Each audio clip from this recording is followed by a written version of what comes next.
안녕하세요. 말씀 한 줌. 오늘은 요한복음 3장 22절에서 36절 말씀을 함께 살펴보도록 하겠습니다. 제가 먼저 본문을 읽을게요. 그 후에 예수께서 제자들과 유대 땅으로 가서 거기 함께 유하시며 세례를 베푸시더라. 요한도 살렘 가까운 애논에서 세례를 베푸니 거기 물이 많음이라. 그러므로 사람들이 와서 세례를 받더라. 요한이 아직 옥에 갇히지 아니하였더라. 이에 요한의 제자 중에서 한 유대인과 더불어 정결 예식에 대하여 변론이 되었더니 그들이 요한에게 가서 이르되 랍비여 선생님과 함께 요단강 저편에 있던 이 곧 선생님이 증언하시던 이가 세례를 베풀매 사람이 다 그에게로 가더이다. 요한이 대답하여 이르되 만일 하늘에서 주신 바 아니면 사람이 아무것도 받을 수 없느니라. 내가 말한 바 나는 그리스도가 아니요 그의 앞에 보내심을 받은 자라고 한 것을 증언할 자는 너희니라. 신부를 취하는 자는 신랑이나 서서 신랑의 음성을 듣는 친구가 크게 기뻐하나니 나는 이러한 기쁨으로 충만하였노라. 그는 흥하여야 하겠고 나는 쇠하여야 하리라 하니라.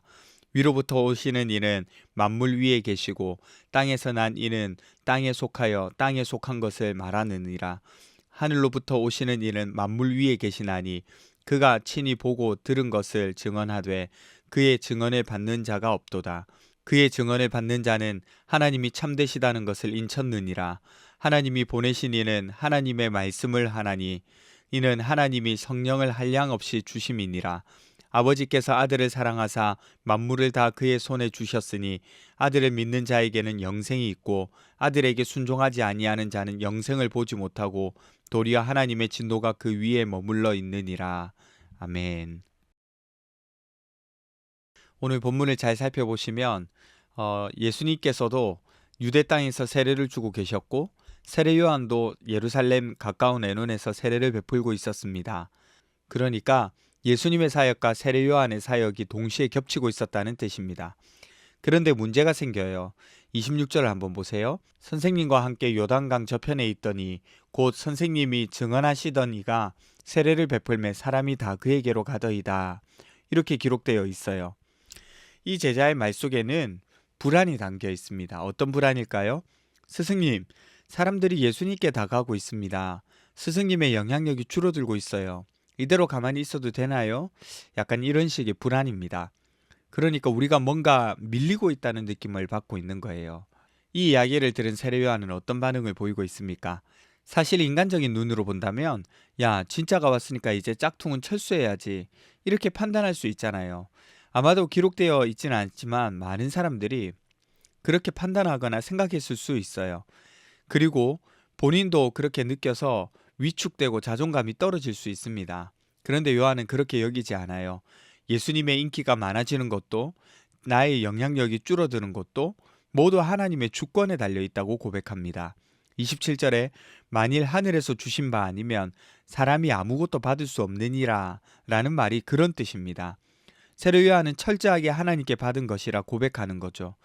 자기가 지금껏 얻은 명성도 영향력도 역할도 모두 하나님이 주관하시는 거라고요.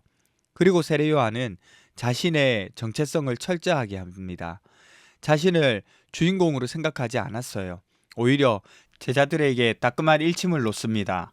내가 예전에 나는 그리스도가 아니다 라고 말한 것을 직접 들었잖아.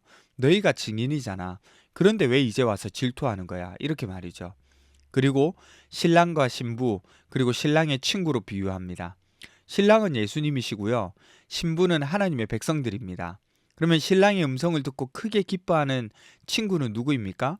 바로 자신, 세례 요한인 거죠. 여기서 포인트는 나는 이러한 기쁨으로 충만하였노라 라는 고백입니다. 사람들이 떠나가고 영향력이 줄어들고 역할이 끝나가는데 세례 요한은 뭐라고 하나요? 기쁨이 충만하다 이렇게 말하죠. 일반적으로 봤을 때는 사실 그러기가 쉽지 않잖아요. 여전히 내가 인정받으면 좋겠고 내 영향력이 있으면 좋겠고 아직도 내가 필요하다는 자리가 있으면 좋을 것 같은데 말이죠. 그러나 세례 요한은 그렇게 하지 않아요. 어떻게 이럴 수 있나요? 바로 자기 역할을 정확하게 이해하고 그걸 보고 달려갔기 때문입니다. 그리고 예수님을 이해하고 있는 세례 요한의 명언이 나오고 있죠. 30절을 보세요. 그는 흥하여야 하겠고 나는 쇠하여야 하리라 하니라. 여러분, 이건 어떤 겸손의 미덕에서 나오는 고백이 아닙니다. 또 혹은 양보하는 미덕에서 나오는 게 아니에요. 자신과 예수님을 완전히 이해해야만 할 수 있는 고백이에요. 그래서 뭔가 도덕적인 태도나 적당히 양보하는 모습이 아니라 복음 안에 있는 고백이라고 할 수가 있어요. 예수 그리스도께서 중심이 되고 그분이 흥하는 것을 즐거워하고 기뻐하는 사람. 여러분, 30일에서 36절은요. 표현된 말이 어렵기는 하지만 풀어서 설명하면 차원이 다르다는 것을 설명하는 세례 요한의 말입니다. 자신을 포함해서 땅에서 난 사람은 모두 땅의 이야기를 하지만 예수님은 하늘에서 오신 분이라는 거예요. 그래서 만물 위에 계시는 거죠. 하늘에서 오셨으니 하늘에서 직접 보고 들은 것을 말씀하십니다. 예수님의 말씀은 곧 하나님의 말씀인 거죠. 그런데 사람들은 그 말을 믿지 않으려고 해요. 그래서 결론은 단순합니다. 아들을 믿으면 영생을 얻고 믿지 않으면 하나님의 진노를 받고 그대로 그곳에 머무는 겁니다. 이제 오늘 말씀을 적용해 볼까요? 우리 영향력이 줄어드는 상황을 실패로만 생각하고 있지는 않은지 되돌아봐야 해요. 우리는 본능적으로 사람이 줄면 실패고 주목받지 못하면 안 되고 자리가 좁아지면 하나님이 나를 외면하시는 거라고 덜 쓰시는 것 같은 그런 기분이 들어요. 그러나 세례 요한은 반대였죠. 사람들이 예수께로 가는 것을 위기가 아니라 기쁨으로 해석했잖아요. 하나님이 나를 밀어내는 시간이 아니라 예수님을 더 분명히 드러내는 시간으로 받아들이고 그 안에서 우리 역할이 무엇인지를 살펴봐야 한다는 거죠. 여러분, 기준은 하나입니다. 예수님이 분명히 드러나느냐, 내가 드러나는 것이 아니라 그리스도가 온전히 나타나느냐. 우리가 교회에서 봉사하고 섬기는 일들이 있잖아요. 그 목적은요, 예수 그리스도가 나타나는가입니다. 내가 이 교회에 필요한 사람이라는 것을 보여주는 것이 아니에요. 우리가 예배하고 봉사하고 섬기는 이 사역의 모든 기준들이 그렇게 되어야 하는 거예요. 이 사실을 기억하셨으면 좋겠습니다. 기도합시다. 첫 번째, 내가 중심이 아니라 예수 그리스도께서 중심이 될 수 있도록 해주세요. 두 번째, 주변부로 물러나도 예수 그리스도께서 드러나는 것을 기뻐할 수 있는 사람이 되게 해주세요. 우리 함께 기도하며 나가도록 하겠습니다.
하나님, 내 삶의 모든 부분이 예수 그리스도가 드러나는 부분이 될 수 있도록 도와주십시오. 그래서 복음적인 삶을 살고 그리스도께서 드러나는 것을 기뻐할 수 있는 사람이 되게 해주세요. 감사드리며 거룩하신 예수님 이름으로 기도드립니다. 아멘. 여러분, 오늘 하루도 예수님이 드러나는 삶을 살아가시는 하루 되셨으면 좋겠습니다.